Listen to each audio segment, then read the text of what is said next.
नमस्कार, मैं हूं मोहम्मद यासर और आप देख रहे हैं टी न्यूज राजस्थान। अब वक्त हो चला है प्रदेश भर की सबसे बड़ी और सबसे अहम खबरों के प्राइम टाइम बुलेटिन का। सबसे पहले नजर डालते हैं आज की टॉप सुर्खियों पर। सूर्यनगरी एक्सप्रेस में तलवार लहराने का वीडियो वायरल, मारवाड़ जंक्शन पर मचा हड़कंप, 20 मिनट रुकी ट्रेन।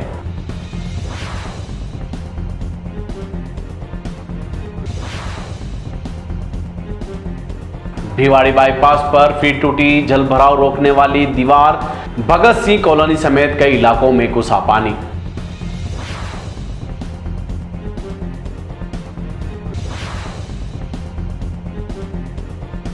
रामगढ़ कॉलेज के स्थायी भवन निर्माण का रास्ता साफ, प्रशासन ने 8 बीघा भूमि अतिक्रमण मुक्त करवाई।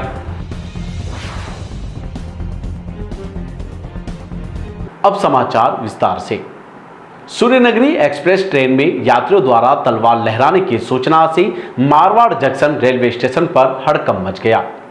सोशल मीडिया पर वीडियो वायरल होने के बाद आरपीएफ और जीआरपी मौके पर पहुंची और स्थिति को संभाला। पाली जिले से सुरेश पवार की यह खास रिपोर्ट। जानकारी के अनुसार जवाई बांध स्टेशन से दूल्हे और बाराती सूर्यनगरी एक्सप्रेस में जोधपुर के लिए सवार हुए थे। जनरल कोच में अधिक भीड़ होने के कारण सीट को लेकर बारातियों और अन्य यात्रियों के बीच कहासुनी हो गई। दूल्हे के हाथ में तलवार होने का वीडियो किसी यात्री ने बनाकर वायरल कर दिया, जिसके बाद कंट्रोल रूम को सूचना दी गई। मारवाड़ जंक्शन पर ट्रेन पहुंचने पर आरपीएफ और जीआरपी के दोनों पक्षों को समझाइश की गई और कुछ यात्रियों को दूसरे कोच में शिफ्ट किया गया। इसके बाद मामला शांत हुआ। इस दौरान ट्रेन करीब 20 मिनट तक स्टेशन पर खड़ी रही। आरपीएफ के अनुसार मामले में कोई शिकायत दर्ज नहीं की हुई है। भिवाड़ी में बारिश के बाद जलभराव की समस्या एक बार फिर सामने आई है। भिवाड़ी बाईपास पर पानी रोकने के लिए बनाई गई दीवार शुक्रवार को फिर टूट गई। दीवार टूटने ते ही भगत सिंह कॉलोनी समेत आसपास के इलाकों में पानी घुस गया, जिसमें लोगों को काफी परेशानी का सामना करना पड़ा। पानी बाईपास सड़क तक पहुंचने से यातायात भी प्रभावित हुआ। अलवर जिले के भिवाड़ी से मुकेश कुमार की यह रिपोर्ट। भिवाड़ी बाईपास पर जलभराव रोकने के लिए बनाई गई अस्थायी दीवार शुक्रवार को तेज पानी के दबाव के चलते टूट गई। दीवार टूटते ही बड़ी मात्रा में पानी भगत सिंह कॉलोनी और आसपास के क्षेत्रों में फैल गया। कॉलोनी की सड़कों और घरों के बाहर पानी भरने से लोगों को परेशानी बढ़ गई। पानी बाईपास तक पहुंचने और वाहनों की आवाजाही में प्रभावित हुई है। स्थानीय लोगों का कहना है कि इससे पहले भी इसी तरह दीवार टूटने की घटना हो चुकी है, लेकिन अस्थायी समाधान नहीं निकला है। स्थानीय निवासियों ने प्रशासन से जल्द अस्थायी समाधान की मांग की है, जबकि हर बारिश में होने वाली इस समस्या से राहत मिल सके। अलवर जिले के रामगढ़ क्षेत्र से बड़ी खबर है। वर्षों से लंबित राजकीय महाविद्यालय रामगढ़ के स्थायी भवन निर्माण का रास्ता अब साफ हो गया है। प्रशासन ने कॉलेज के लिए आवंटित भूमि पर कार्रवाई करते हुए करीब 8 बीघा जमीन को अतिक्रमण मुक्त करा दिया है। इस जमीन पर अब जल्द ही करीब 5.5 करोड़ रुपए की लागत से कॉलेज भवन निर्माण का कार्य शुरू हो सकेगा। अलवर के रामगढ़ से अमित भारद्वाज की यह रिपोर्ट। रामगढ़ गोविंदगढ़ मार्ग पर वर्ष 2021 में महाविद्यालय भवन के करीब 2 हेक्टेयर भूमि आवंटित की गई थी, लेकिन अतिक्रमण और कानूनी प्रक्रिया के चलते निर्माण कार्य अटका हुआ था। शुक्रवार को तहसील प्रशासन, पुलिस और अन्य विभागों की टीम ने मौके पर पहुंचकर करीब 4 घंटे तक अभियान चलाया और पूरे भूमि को कब्जा मुक्त करा लिया। इस कार्रवाई से क्षेत्र में करीब 455 विद्यार्थियों को बेहतर शैक्षणिक सुविधाओं वाले स्थायी कॉलेज भवन की उम्मीद जगी हुई है। सिरोही में गौसेवा का प्रेरणादायक उदाहरण सामने आया है। पोसलिया के राव बंधुओं ने वीरवाड़ा स्थित गौशाला में गौमाताओं के लिए टीन शेड निर्माण हेतु 5,11,000 रुपए की राशि समर्पित की है। संत चेतन भारतीजी महाराज के सानिध्य में हुए इस कार्यक्रम में गौसेवा और जीव दया के महत्व पर भी चर्चा की गई। सिरोही से जालम सिंह की यह रिपोर्ट। सिरोही के वीरवाड़ा स्थित आबूराज गौशाला में आयोजित कार्यक्रम में गोभक्त नरेंद्र सिंह और प्रवीण सिंह राव ने गौमाताओं के लिए टीन शेड निर्माण हेतु 5,11,000 रुपए की राशि भेंट की। इस दौरान वक्ताओं ने गौ सेवाओं को भारतीय संस्कृति का महत्वपूर्ण हिस्सा बताते हुए समाज से आय का एक हिस्सा गौ सेवा और जरूरतमंदों की सहायता के लिए समर्पित करने का आह्वान किया। कार्यक्रम में संत चेतन भारती जी महाराज का सम्मान किया गया तथा बड़ी संख्या में समाज बंधु और गणमान्य नागरिक मौजूद रहे। अलवर के रामगढ़ नगर पालिका परिसर में आयोजित सेवा शिविर में रामगढ़ विधायक सुखवंत सिंह पहुंचे। इस दौरान उन्होंने आमजन की समस्या सुनी और कई लाभार्थियों को पट्टा का वितरण किया गया। अलवर के रामगढ़ से अमित भारद्वाज की यह रिपोर्ट। विधायक ने कहा कि केंद्र और राज्य सरकार की जल कल्याणकारी योजना का लाभ जरूरतमंद तक पहुंचाया जा रहा है। शिविर में विभिन्न विभागों द्वारा लोगों की समस्याओं का मौके पर समाधान किया गया तथा प्रधानमंत्री आवास योजना समेत कई योजनाओं की जानकारी भी दी गई। कार्यक्रम में बड़ी संख्या में जनप्रतिनिधि, भाजपा कार्यकर्ताओं और स्थानीय लोग मौजूद रहे।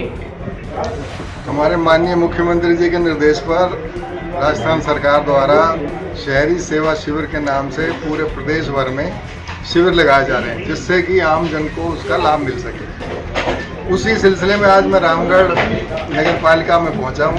यहाँ पट्टे वितरित किए गए, प्रधानमंत्री आवास की किस्त जो अंतिम किस्त थी जिनके बन चुके हैं, प्रधानमंत्री आवास के कमरे वो उनके लिए रिलीज किए गए पैसे।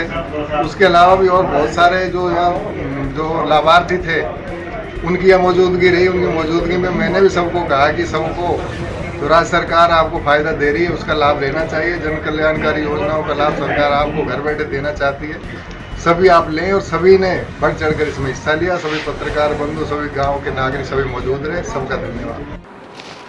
ब्यावर में अंतर्राष्ट्रीय योग दिवस 2026 को लेकर तैयारियां तेज हो गई है। योग दिवस के व्यापक प्रचार प्रसार के लिए जिला प्रशासन ने योग प्रचार रथ को रवाना किया है।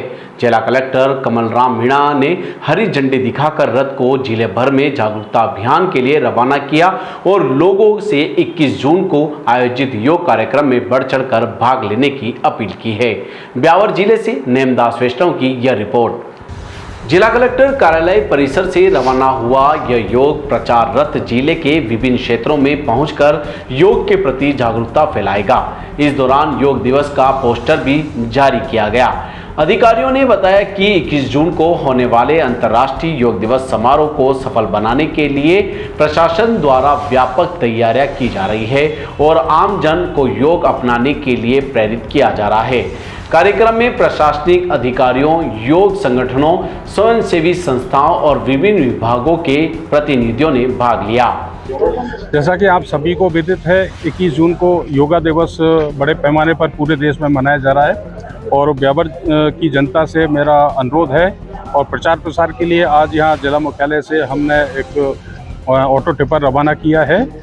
इसके साथ ही आयुर्वेद विभाग और दूसरे संस्थाओं के साथ योगा डे को मनाने के लिए मैक्सिमम ब्यावर शहर के लोग उपस्थित हो, उसके लिए प्रचार प्रसार के साथ ही एक मीटिंग का भी हम कल आयोजन कर रहे हैं और एक बड़े प्लान के साथ में सभी लोगों की सहभागिता हो।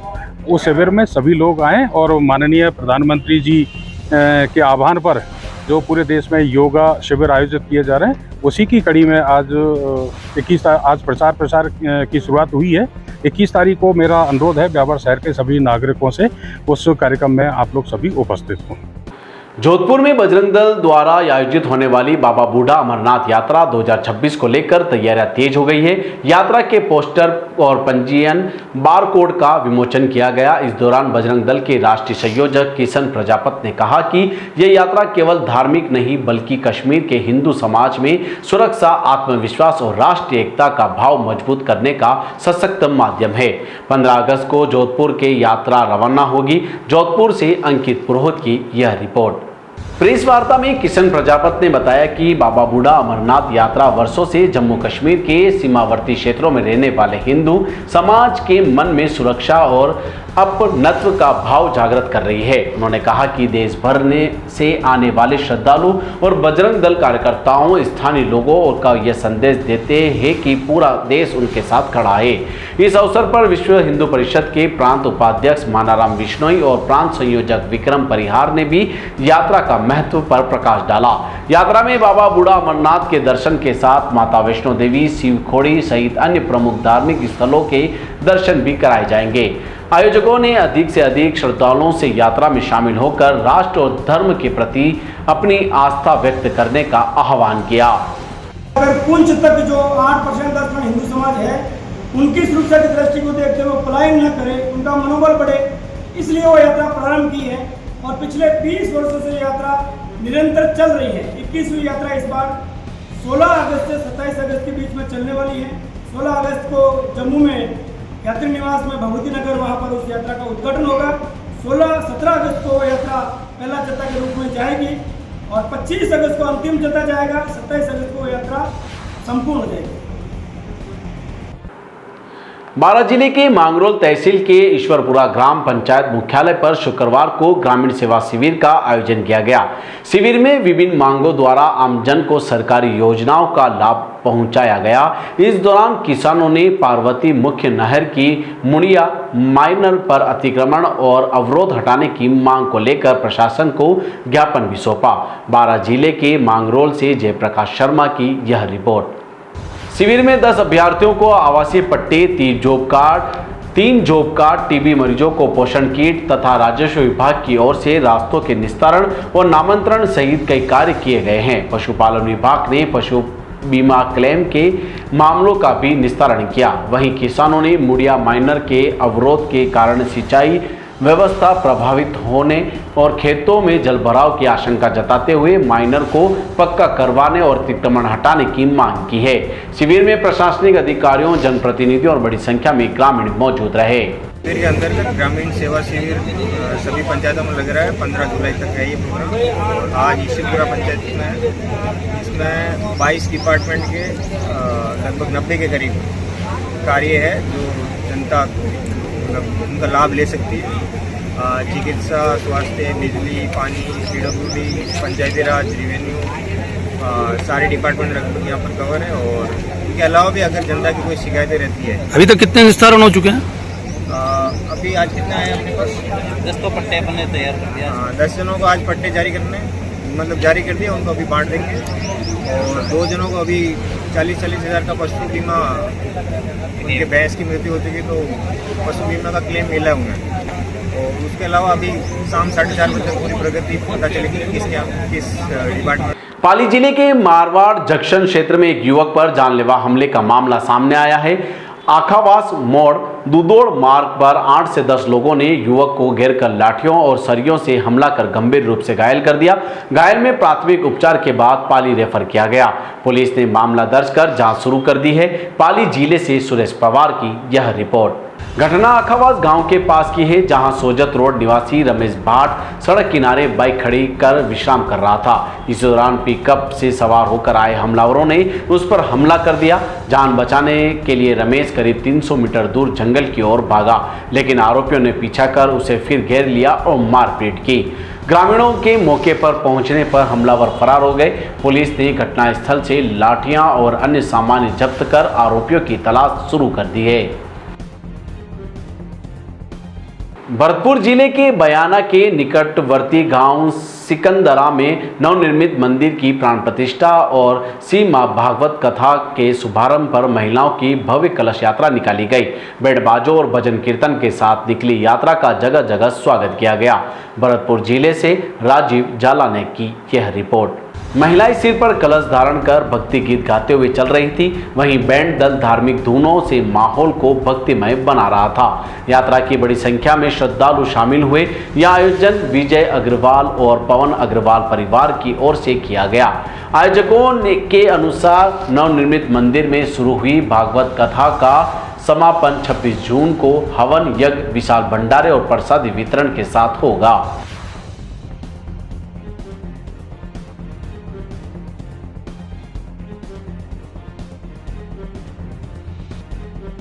फिर से एक नजर डालते हैं आज के टॉप सुर्खियों पर। सूर्यनगरी एक्सप्रेस में तलवार लहराने का वीडियो वायरल, मारवाड़ जंक्शन पर मचा हड़कंप, 20 मिनट रुकी ट्रेन।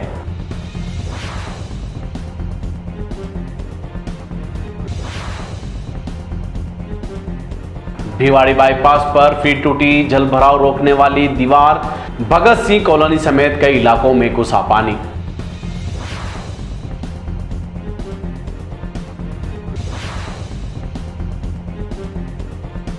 रामगढ़ कॉलेज के स्थायी भवन निर्माण का रास्ता साफ, प्रशासन ने 8 बीघा भूमि अतिक्रमण मुक्त करवाई।